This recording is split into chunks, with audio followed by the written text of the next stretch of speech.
What's up, everybody? Welcome to the VSM Real Estate Podcast, getting you closer to massively successful people in the Twin Cities real estate market. I'm your host, André Anderson, today joined by Dan Vishnevetsky, Ryan Schroder, Hey. and Joe Maselter, who's on his phone. Deuces. Keeping it real. Keeping it real. All right, today is another market update, gentlemen. What's happening in the market? Can we address your mustache first, though? We can.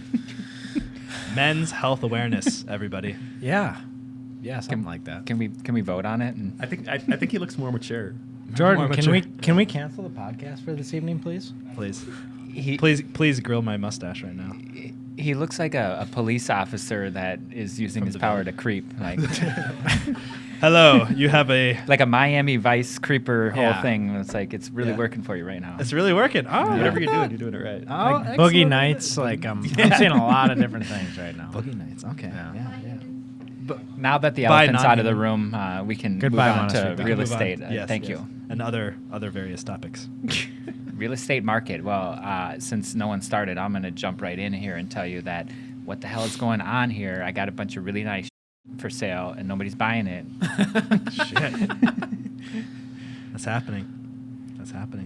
What do you All think, right. But Joe? inventory's I pretty did low. just hire Team Joe though recently to G.I. take Joe. over, Joe. and Joe. hoping that G.I. the Joe. results will come Speak for along. themselves. Yeah, You you certainly had a lot to say. So So what I'm seeing in the market right now is, typically this is the slowest time of year. Everybody knows it, November, December, but we do have pent-up demand. So when you have pent-up demand, November, December aren't that bad. You get a lot of relocations this time of year. At the end of the day, it doesn't matter what time of the year that you are selling, in my opinion. If you price it right, it will sell because right now we have pent-up demand. So, looking at previous history, every year in Minnesota, because of the weather, because of the holidays, end of October through, I would say, the Super Bowl, people just don't buy. They hibernate just like bears. But the Bears aren't going to win. So what do I do with this plethora of freshly rehabbed properties that I have coming on the market here? And I think the reason that you're feeling pressure is it's this time of year, right? If you have, like next year you'll go into and you'll have 10, 20, 25 properties that you're going to rehab probably, right? And I'm going to list all of those. Yeah.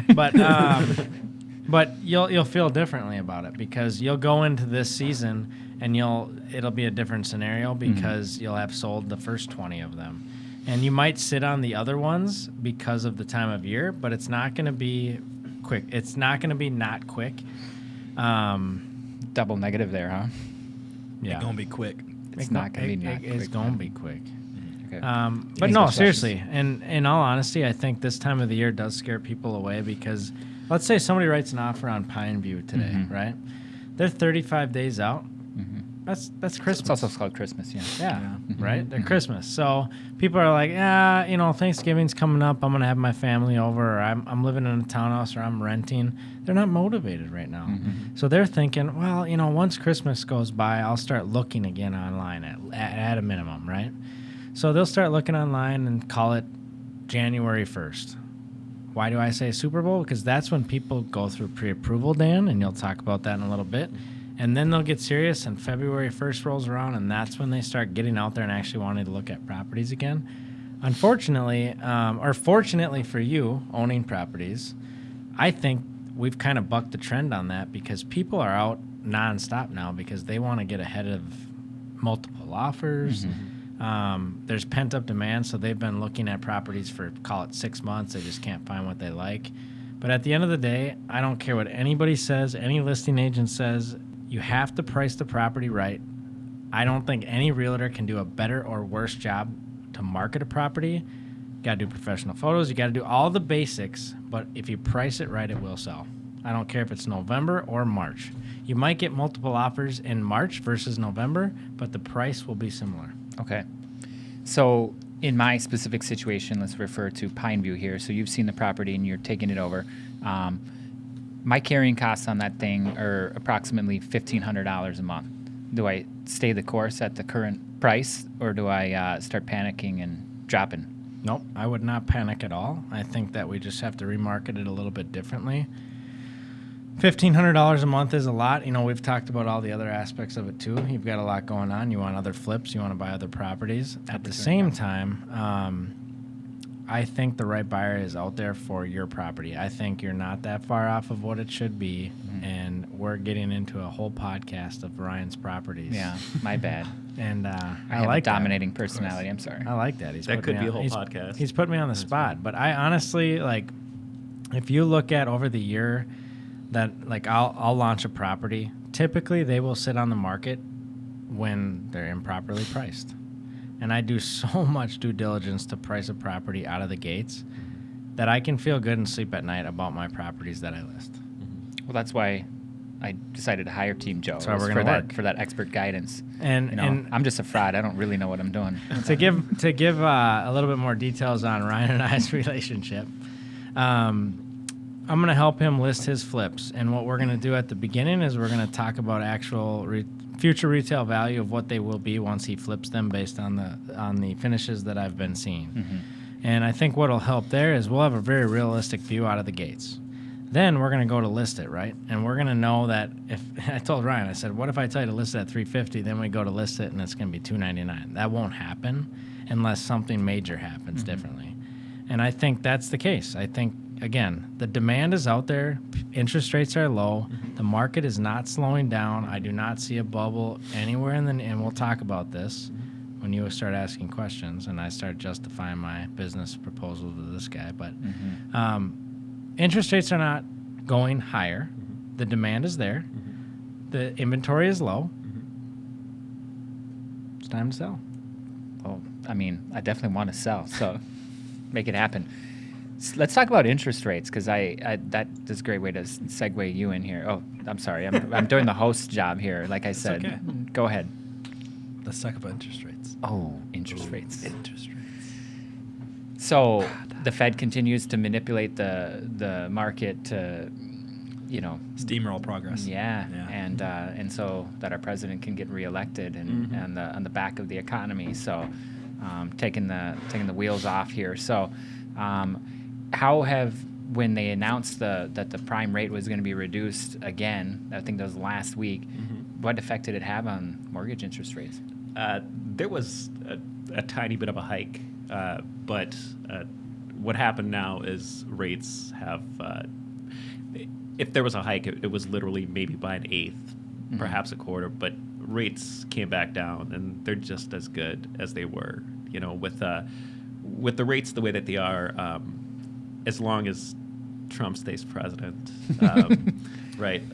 As long as the oppressor stays over the top of them. Rates are going to be good because his goal is to keep rates low, because that's how he made his millions, right? Yeah, his $10 million net worth.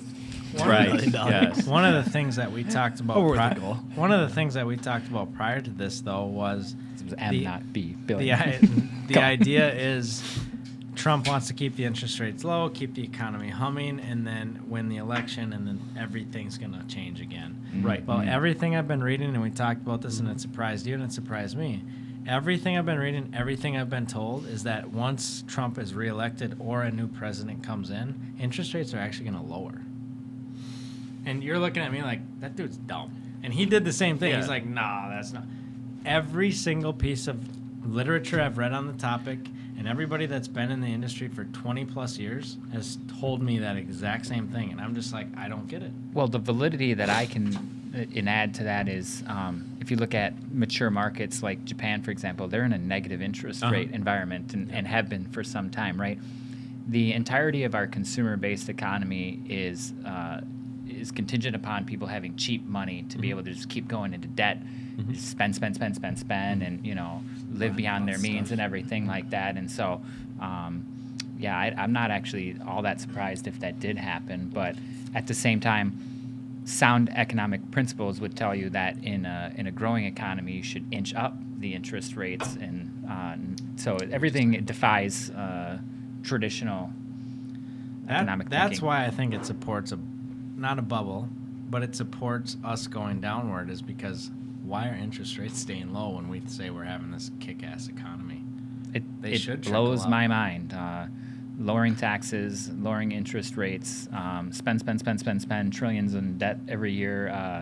I mean, I guess, I don't know if the idea is to lead us at 1,000 miles per hour into the cliff so that, the wreckage is just that much more. But at the same time, if you know what you're doing, you're an investor, you come in and you swoop up and, Warren Buffett said, buy when everyone's selling and sell when everyone's buying. So let's let André kick off some questions for Daniel here.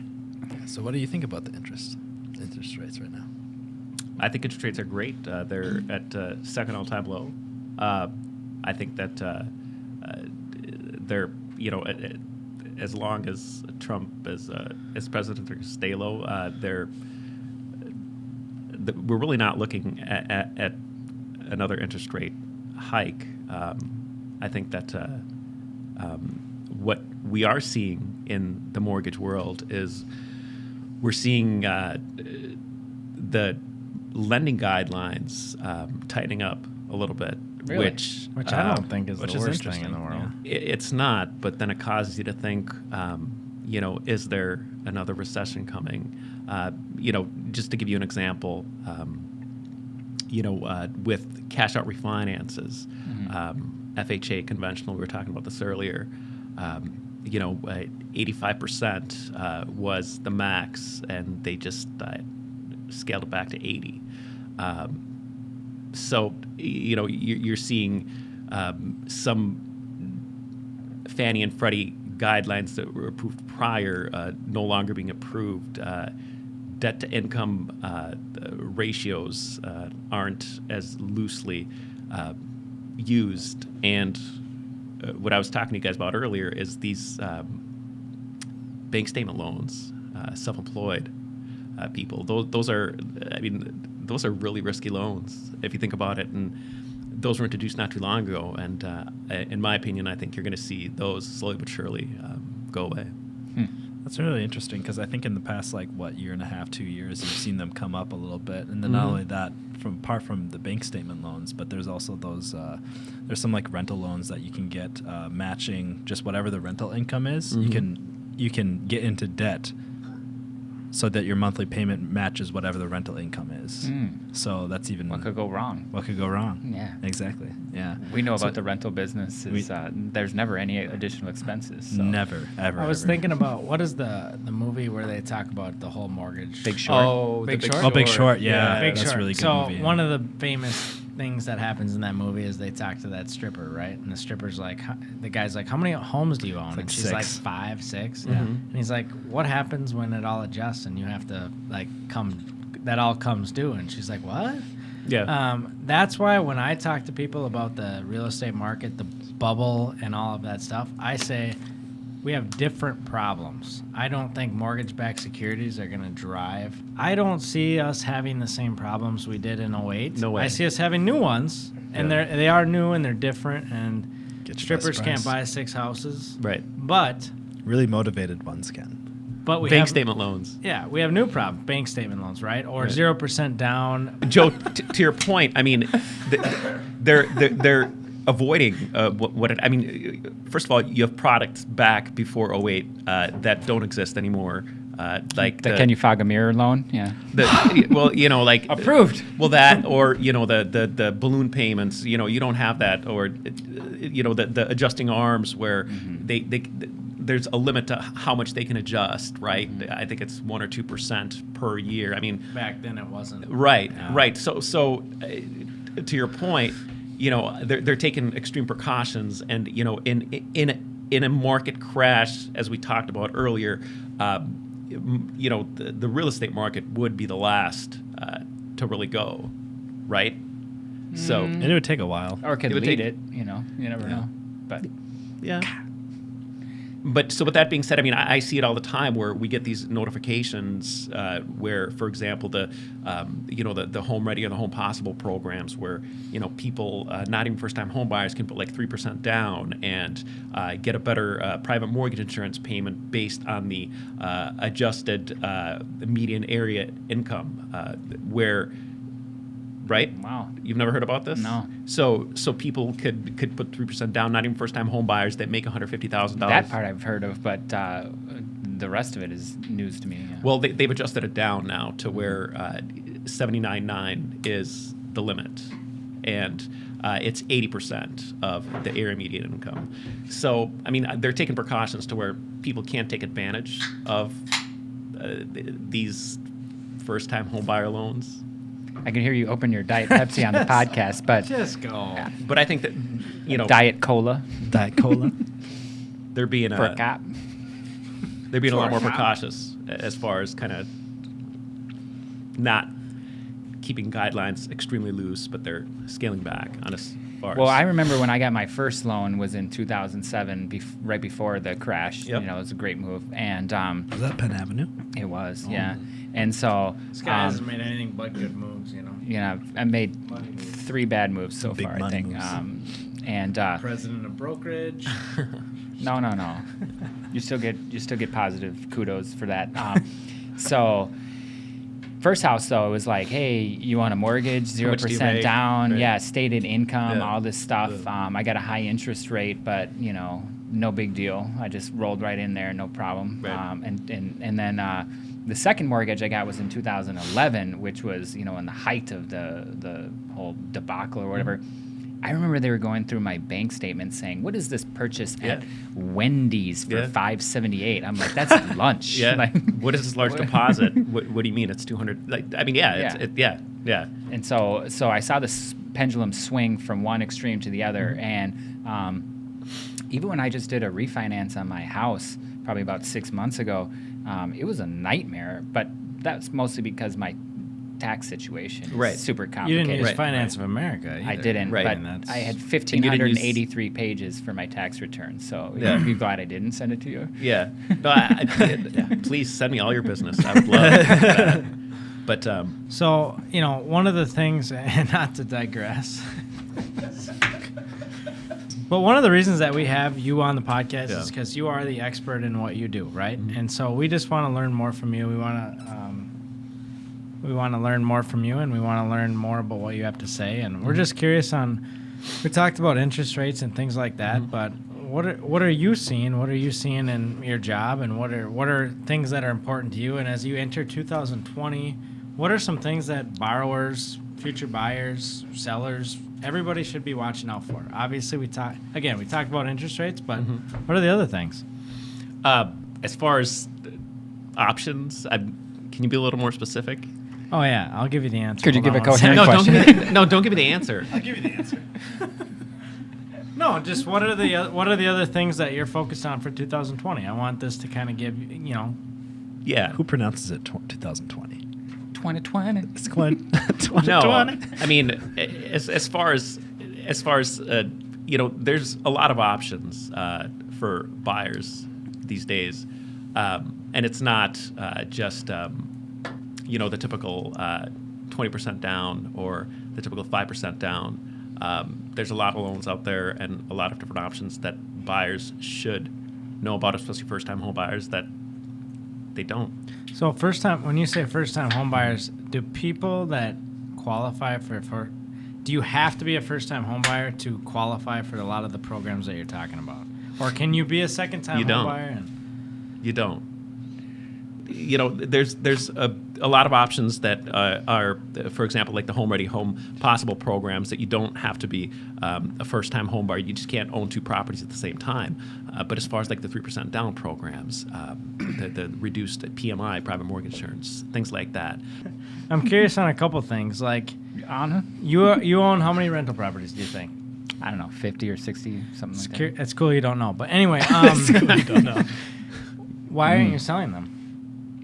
I've been begrudgingly selling them as part of a sort of a disposition of partnerships, but otherwise, Ignore Lauren, okay? Let's talk about your other. Why would you not sell every rental property that you own? Number one, from tax benefits from owning rental properties. The depreciation deduction has been from 2010 to 2017 was the reason I didn't pay any income taxes. And then number one, let's be real about that. Number two, I created a lot of wealth over those years because of the appreciation in the real estate market. But yeah, I have been selling a lot of them as part of a kind of a dissolution of partnerships. But in the meantime, I've learned my lessons, and now I don't buy 100-year-old houses in Columbia Heights and Minneapolis and stuff. I'm buying, 15-year-old townhouses in top 10 school districts that are desirable configurations and stuff like that. And I go in there and I put in life-proof flooring with 100-year warranty on the craftsmanship, and I just gotten a lot smarter about the way I do things. So is it less about cash flow and more about depreciation? Like on that Apple Valley property, for instance, are you cash flowing on that, or is it just not pure really? depreciation? Maybe I'd say if all went my way, I'd make like $2,000, but it never goes my way because of maintenance always creeps up on it.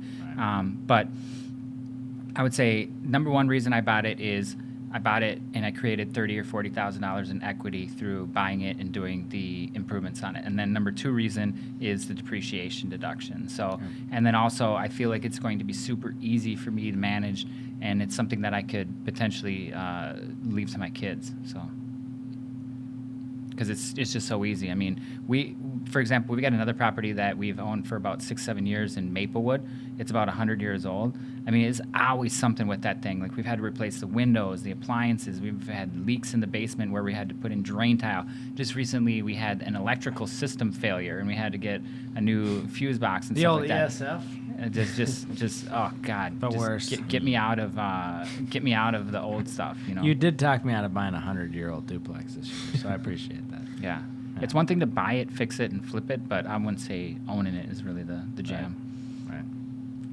Okay, it looks like there's an increase in new listings and pending sales, but there's a decrease in inventory. Low interest rates probably have promulgated a decrease in inventory. That doesn't. Hey, make any sorry, sense. I fell asleep. So, question. Yeah. All right. So you've got a I nodded off. Go on. you've got a buyer in, I also in nodded a off. multiple offer situation, Yeah. right? We're leading up to spring, right? At this point, we're leading up to spring because the market has died off, especially if you own Plymouth flips, right? Pineview. What do you think that buyers can do through their realtors or through their lenders There's no I in realtor, by the way. as they go through the process? Like, how can they differentiate themselves? Good question.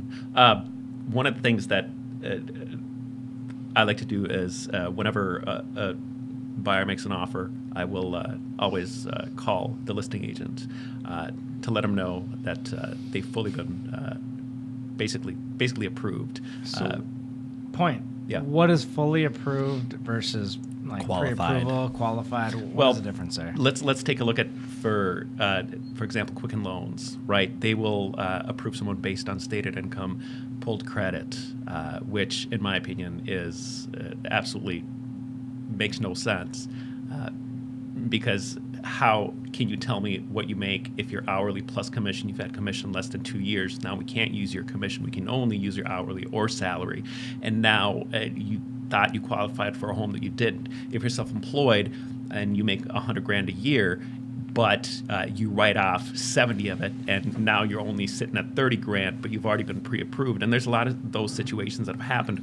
When I do a pre-approval, as every lender should, we review all documents, the W-2s, the pay stubs, the credit, and if the situation needs underwriting approval where it's one of those where the commission needs to be averaged out over the course of 2 years, we will indeed put it through an underwriter to get an exact figure. Right. So when I make that phone call to the listing agent, You're doing it with confidence. I do it with complete confidence. Right. And So once you've done that level of underwriting, how quickly could you potentially close?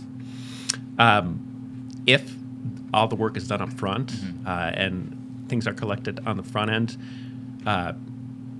we could close at, I shouldn't say we, I have been able to close as quickly as 2 weeks, okay? We ask for 30 days because that's a fair number, but should we need a quicker close and the work is done up front, it's very possible. So as a question that relates to you, right? So you obviously for the I love last talking about me. Go on. Yeah. for the last 20 minutes talked about how you like to write off all your income, not pay income tax, right? So when you guys went to buy Savage, how did you get pre-approved to buy that property? It's a great question. I didn't. I bought that through my business since I had no real other options. Did you pay a higher interest rate when you buy through a business, or how does that work? Yeah, I used a commercial loan product. I was probably at about a point to a point and a quarter over what the interest rate environment was for somebody who would have qualified conventionally. And so what I did is, after I had it for 6 months, then I assigned it over to myself via quitclaim deed. Let that season for 6 months, and then I was able to do a refinance in my name. Got it. Yeah. I'm just curious on how all that works. Makes sense. And Joe, just back to the question that you asked, it's extremely, especially nowadays, it's extremely important that if you're getting pre-approved, that the work is done up front, because it's so, and you know, as a realtor, right, it's so common that a deal can just fall through because something isn't there, and if the information isn't collected up front. As it relates to that, right? Yeah. Obviously, I walked you through a recent deal that I had going on where the loan officer could not share much with me because it's privacy laws.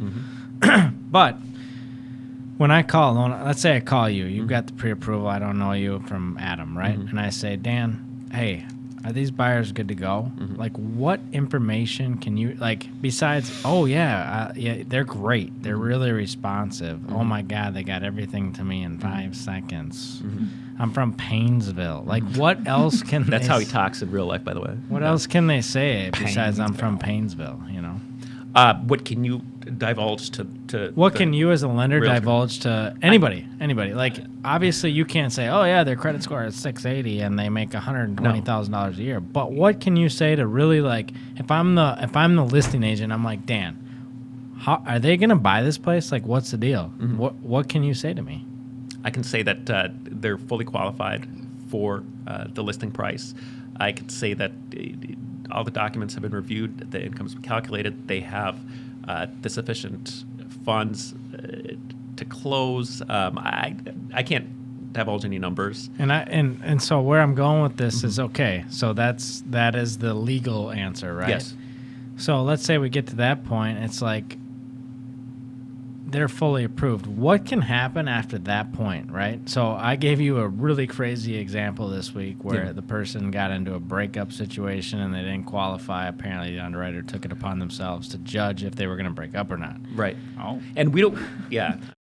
But okay, so they're fully approved, Dan. Like, you got them, you got all their documents, their income's verified, like everything's good to go. What is the most common thing you've seen where it's like, oh shit, like they can't qualify anymore? Like, have you seen anything like that, or are you're more than likely able to navigate it? Let's face it, when you're sending a pre-approval, it's your name as the lender on the line. I agree. Right? And the last thing you want to do is have a deal fall apart, especially towards the end, because unless it's something on the selling, the appraisal side, or, something happens outside. They lied to you, right? Or they were being less than honest with you, as I like to put it. Lied. If you less than honest, but I like you. But if you Same. if you do your full diligence up front, especially on those iffy ones that you're not sure about, and if you don't get a second set of eyes on it, or if something doesn't quite make sense, and you don't have an underwriter take a look at it, that's where those deals fall apart. Anything can happen during a deal that may be out of your control, like I'm threatening divorce, or I think I'm just going to quit my job and I'm going to let my loan officer know, and let the underwriter know and send a big email out to everybody. But I mean, everything that's within your control as the loan originator, things should go smoothly. Right. Okay. So as it relates to that, when I first got in the business, I took a lot of new lender meetings, right? We met each other kind of through that way originally. Yeah, love at first sight.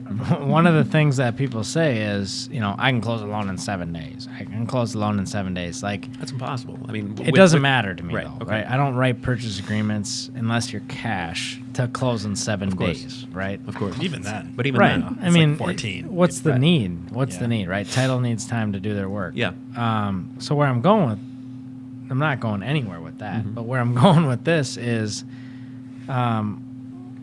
people often talk about in-house underwriting, right? Mm-hmm. Oh, I got an in-house underwriter. I can talk to him. Oh my God, we're best friends. We have beers together. Oh my Right, God. right. Oh, yeah, It's yeah, just you down know. they're cube for me. Yeah, they're just down the queue for me. If I got a question, Yeah. I'll just go ask them. We Yeah. get fish punch him in the tacos stomach. together. Yeah, Right. Right. I got an underwriter. He you sits know in my office right next to what me. the I'm gonna does that mean? To explain it to the general public, because when somebody tells me, "Oh, we got in-house underwriting," I'm thinking, John's in the back room, like boiler room, But right? that- And he's shredding Right. papers. He's shredding papers. I hope they don't Whoa. find this. So the company that I work for now, Finance America, we do have an in-house underwriter. I'm not saying Is it Thomas though? he doesn't underwrite he all Italian? he doesn't underwrite all our loans. Some loans are corporate underwritten, but the biggest benefits and the definition of an in-house underwriter is an underwriter who actually sits in your facility, in your office. Our underwriter sits down the hall and to the left. He has his own office. And the biggest benefits to having an in-house underwriter is indeed the fact that you can literally not send an email, not place a phone call, not leave a message, but go over into his office and talk to him. And that has tremendous benefits when it comes to I'm not going to say approving or denying a loan, but the best way to, underwriters, and I'm not an underwriter, but underwriters, you have to make a case. If you want a loan approved and they're pushing back, here's why, right? And I'm not going to say what companies, but some companies, underwriters are hired to deny loans. Our underwriter at Finance of America, our underwriters, and I can say with confidence, are hired to approve loans, right? Yeah. So we've had tremendous success with that. What is and your underwriter's name? Is it Thomas? First name, not whole name. Darren? So you got Darren in the Yeah. office, right? Is he like the loneliest motherfucker in the world, or like is he Dude. on everybody's Christmas No, list? he's not. He's not. He's the guy who gets hired. cajoled was on a gonna regular say, basis. dude, because I'm thinking with- Darren's with- getting with- the with corner chocolates office. Well, and- dude, yeah. Darren does sit in it. Like Darren, Yeah. true story. I mean, he's not Yeah. he's not in the middle of the office. He's got his own office. Sometimes he works from home, but that's not the point. The point Well, is if he's working from home, what's the benefit? You know what I'm saying? It's not in the back, facility. back unless to you're in the his corner. home. But no, to your point. So Darren's got the corner office. Mm-hmm. Darren's in the office. He's Joe has a corner office here. But to your point, what I want kind of the general public to understand is underwriters, I think get a bad rap yes. most of the time. Yes. To your point, there might be some lending facilities that underwriters are paid to decline the loans because they're looking for the best and brightest, right? But underwriters, generally speaking, want to find a way, right? Because they want to make Dan happy. Which Dan wants to make the realtor happy, and Dan wants to be made Realtor. happy by the underwriter. Underwriters aren't incentivized to approve, or, they don't get paid extra for approved loans, and Or they don't get declined. paid extra declined loans. Right. It's just a matter They of want to find a here's way. the salary. They wanna find They want to objective find a truth yeah. and- I consider the underwriters the last line of defense against, the salesman and his, trying to slam any old deal through so he can make a commish, right? I mean, aren't they the voice of reason when there's some basura that comes across the table here? Yeah, I mean, for the most part, yes. And I think underwriters are Basura is Spanish for trash. Trash, right? Yeah, underwriters that's are what I was underwriters are the I go a lot of gateway Spanglish. to getting into another problem. Horchata. Yeah. Another economy problem, right? I think they are the gateway, right? So if you have a really bad credit and oh my God, they're approving everybody, the underwriter is kind of that person to be like, pump the brakes. You do not need to buy. You can't buy. But sometimes, like in recent events that I've shared with you, the underwriter goes above and beyond what I would say is their call of duty, Yeah. and they make judgment calls, and that's where I'm like, underwriters, like loan officers, like realtors, need to judge based on the evidence that they have on paper. Exactly. If you give me a pre-approval letter for $300,000, I assume that buyer can buy at $300,000. That is correct. Of course it is, right? Always. And you know me. I don't go and write offers for $400,000. Right. Joe's a mathematician. I write offers for $300,000 or less. Right. And underwriters need to look at income and all this other stuff. They do not need to look at all this other separate items that have nothing to do with the transaction. Yes, you're correct. And that, just like realtors, just like loan officers, they're bad underwriters, there's good underwriters. Right. You know? Has anyone noticed that Dan knows the proper pronunciation of realtor? And Joe still adds an extra. It's realtors. Googling it as we speak. There's no I in it. It's not doctor. It's doctor. Doctor. Hello, I'm your area specialist. It says Dr. Tor. Let me give you guys one closing question. Why should they, or is there any reasons that they should actually consider looking right now at what's on market, whether it's from loan products or whether it's from inventory and availability, rather than wait till everybody else is waiting for Christmas to be done? I mean, if you're asking me that question directly, I would. I mean, unless we're talking about like some sort of a scare of a rate hike, right? Which there's not, as far as I know, as market closed today. That would be more of a question for a realtor, depending on home prices, depending on inventory. Realtor. You know, that would be I would say absolutely. Go ahead and take your time. I mean, we're not seeing. EALITOR. When you're looking from a home price perspective, it'd probably be, yes, maybe home prices remain stable or will increase during the springtime. The thing that's probably most concerning would be multiple offers. And there's so much more demand when it comes to the swing time of spring or in summer. Right now, you can find really good deals, and this is pretty well known through the investor community. If you look at deals through like from Thanksgiving or Christmas time in between New Year's, you can find tons of good deals because everyone's resting on their laurels and no one's really doing their job. They want to be going to the Thanksgiving dinner, the Christmas dinner, New Year's party. They want to get drunk and go to parties or whatever. They're not looking to hustle, and some people are, but at the same time, the deals. There's a lot of good deals that happen there. So if you want to avoid multiple offer situations as a buyer, definitely during this time, you can capitalize on that. If you wait till spring, sure, from an interest rate perspective, it might be the same. But if you get bid over $50,000 from your offer, which was already over $10,000 from the list price what you're looking at, then what good does it do you? Right now, people are sleeping. So you definitely want to be a buyer in that time, not a seller, right? So like when I first started doing flipping this year and the stuff I bought in January and February, I made out like a bandit on it. I bought a house in St. Paul for $88,000. You know what I mean? Like you just can't even do that, right?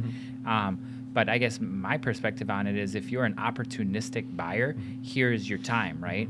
And then also we've known this from being in the property management business for a long time as well, as there's a 10% difference in rent what you achieve from June 1st versus January 1st. It's unbelievable. Sometimes 5 to 20%. Like sometimes up there. It's really extreme, right? Well, this is called like the blackout period, right? If I'm not mistaken. And no one wants to do anything, and so I think it's all about where you stand, right? If you're looking to be opportunistic, now is the time, right? So, Joe, what do you have to add? What's our realtor?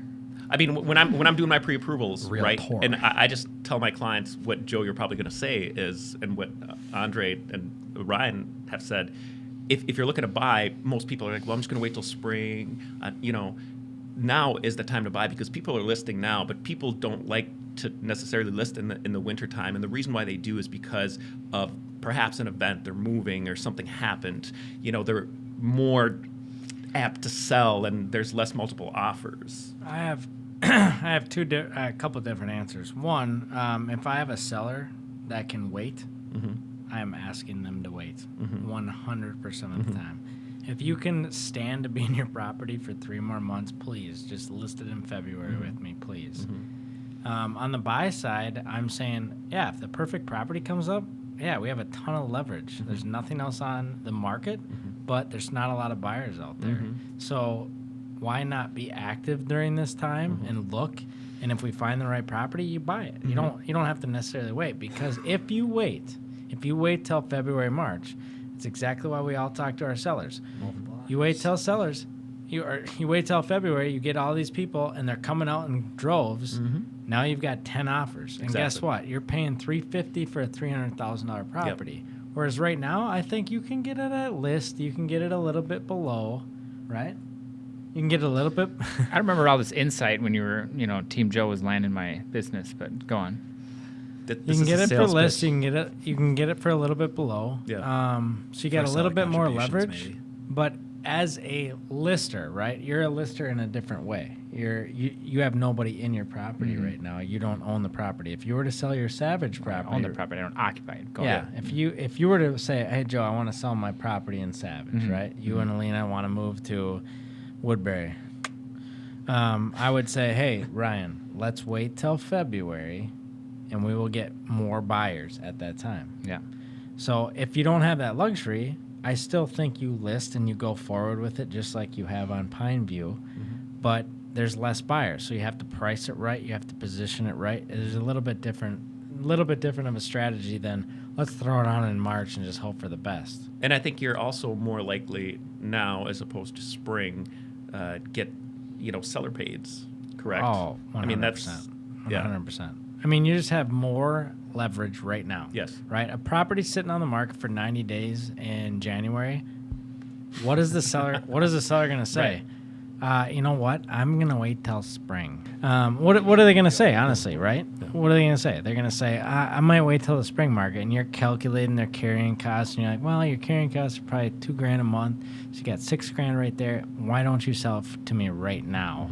And yeah, you're taking a $6,000 cut, but now you're not having to guarantee yourself a sale in the spring. Right. So in my mind, like, I'm not discouraging buyers. I'm discouraging sellers because I want more demand and I want to make my job easier. But my job being easier means I'm getting more money for my sellers. So it kind of coincides. So I think a lot of people are like, oh, he just doesn't want to list it in January. It's too cold. And I'm like, no, I want to list it in February or March because I'm going to get you more money. At the same time, if money isn't the problem, they just do need to get out. Obviously, Right. You can. Oh, help for with sure. that And situation, to that point, there's no, like when we were looking at Pineview, I was like, Ryan, there's nothing else on the market. There's nothing else on the market. You have no competition. Oh. So it's like, all right, there's 10 people that want to move into the city of Plymouth. They're cool with the Osceola School District. Boom. Why would they not go with the pretty much brand new construction? Yeah. Best looking house in the city of Plymouth, as far as I'm concerned. I know, as far as you're concerned, but I might not be biased. anyway. Of course, interest rates are low right now. Yes. Lots of buyers are wanting to get, mortgages to buy homes and everything like that. With the advent of course, AI and just a lot of other things that are happening on the market, from a perspective of the realtor, threatening items would be like Open Door, all those other kind of websites. Yeah. For a lender, can you kind of speak to what the kind of threats to, your services, your industry are? I mean, I can speak on a threat. I mean, a lot of lenders are talking about Quicken loans and, the rocket mortgages of the industry, and whatever the case may be. But, honestly, as a buyer, not even as a first-time buyer, it's very easy to click and get a yes or no answer, pre-approved, not pre-approved, based on what you put in as your income or whatever the case may be. And if an 800 plus credit score and 20% down, you are much more likely to have success in closing on that home. But there are so many options available to each buyer, whether first, second, or third. Why limit yourself to just one? There's never, in my personal opinion, and a lot of LOs will agree with me on this, there's a human aspect to the lending process, and lending, in my opinion, and being an LO is based on what are your goals? What are your goals in the next 5 years? How long do you plan on keeping the home? There's all sorts of different options that are available, and granted that it might be a slightly higher interest rate, and whatever the case may be, you owe it to yourself to know all of your options instead of just yes or no. Here is what loan you qualify for. Yeah, I think to plug you versus a Quicken, for example, like a Quicken is going to say yes or no, right? Quicken's going to say, yeah, oh yeah. Hey, Jake, buy a house, right? Whereas you're going to say, hey, Jake, you know what? You can't really buy a house on a conventional loan right now, but we can get you qualified FHA, 3.5% down, or we can get you a 3% down conventional loan. Yeah. Or, hey, you know what? You pay off that credit card bill, and we got you 3% conventional. So I think, you take the human aspect out of it, you take the human decency out of it, right? Because then the computer's looking at exactly 5 things. Exactly. Whereas you can say, yeah, you know what? You do not qualify on a typical 5% conventional because your credit's too low. But you know what? You do qualify FHA, which Quicken Loans may be able to tell you. But it's beyond that. How do you get back to conventional if it's the best thing for you? Exactly. If conventional is not the best thing for you and the interest rate's too high compared to going FHA. Exactly. And also, how do you communicate that when you're writing in multiple offers, right? Exactly. Quicken's not going to pick up the phone and say, hey, listing agent, you know what? This buyer could have gone conventional, but FHA makes more sense for them because the interest rate X, Y, and Z. And you know what? I know the FHA inspection is going to be a little bit difficult, but my buyer is equipped to be able to take care of those items that come up on there. That, and also the fact that you got actual live voices at Quicken when you call them. But you got to remember, these guys are order takers. These guys work a 9 to 5. These guys aren't working weekends. These guys are trained to approve you or deny you. They're not trained to look at the big picture because they just don't know. So there will never be a human aspect taken out of it. And if you really want a good process, and buying a home is one of the largest milestones in life, and I always say this, and it's an emotional process. You're not getting a $1,000 loan. You're taking a couple $100,000 loan out. You have to know all your options, and you have to have a smooth process. And if you're working with a guy who's a 9 to 5 that sits in North Carolina in a cubicle and isn't working the weekends, and you need something done, and you send an email and you leave a voicemail, you don't hear for 3 days, whatever the case may be. If you've never bought a home before, you've never gone through the process, you don't understand. If you bought a home before, perhaps you do. But bottom line is, you need that human aspect put in to the loan process, and you need that service. And when that service is gone, it Chaos. So I like to use North Carolina because those people would be sitting in Chapel Hill, Yes. not Durham. Let's just be clear about Okay. that. But I mean, that's Barbecue. that's that's my 2 cents on the whole automated loan process versus an actual mortgage advisor. I'm going to go on one last tangent before we wrap up. Oh, wonderful. And I will say this. I will say that, over the course of the last year and dealing with lenders and other realtors, myself, I think the number one thing that we can do to support buyers in this market, whether it be an up or down market, is communication. Yes. Right? Number one. I look at my deal that I just had this last weekend, and the guy ignored me for 4 days. The lender ignored me for 4 days. I didn't hear a word. And that's why I've loved working with you, Dan, is I know that I can pick up my phone, I can text you, I can call you. I know I'm going to get a response, And so I think about the lenders that I've had to deal with on the listing side of things, and that's all I really ask. That's all realtors are asking for. Communication. Yeah. And I think buyers too, right? Buyers don't want to find out 2 days before the closing they can't buy the property. I think about the recent example. I don't think the buyers were happy that they couldn't close. Right. And now we're going on to another lender and we're trying to get it done again, Right. So my point that I'll leave you with, and I think that you should talk about a little bit, is your process a little bit, and how, like you talked about earlier, your pre-approval process. When you call the listing agent, very confidently you're going to get it done, right? And so when you talk to your buyers and when things come up, like, what's your communication like? What does that look like, and what does that look like to the listing agent, and what kind of updates do you provide along the way? I try to provide as many updates as possible, at least once a week, regardless. We have automated emails sent out. Here's where your loan's at, but I provide updates. Appraisal's been ordered. Appraisal's due back on this date. Your loan has been conditionally approved. My processor is going to be sending out a list of items, but I provide it to the listing agent, the selling agent, and the buyer. And I can't tell you how much feedback I've received, positive feedback from every side, because if something goes awry and we can't close on time, and it's happened to everybody, right? Because for one reason or another, if the communication's there and it's expected and it's clear and not left in the dark, it really, really, really goes a long way. No doubt, no doubt. Mm-hmm. For people that do want to get in touch with, actual people, not just robots, how could they reach out to you? They could reach out to me on my cell phone at 612-757-6393 or via email, dvishnevetsky@financeofamerica.com. Find me on Facebook, Spell Vishnevetsky. Instagram. Vishnevetsky. Sounds like alphabet soup. Via Dan V underscore Dan V Anderson, underscore a little- home loans. Vishnevetsky, V as in Victor, I, S as in Sam, H, N as in Nancy, E, V as in Victor, E, T as in Tom, S as in Sam, K, Y. Don't ask me how many times I have to practice that. And if you didn't know, now you know. Thank you so much for joining us, everybody. Sales call mainly. Have a great night.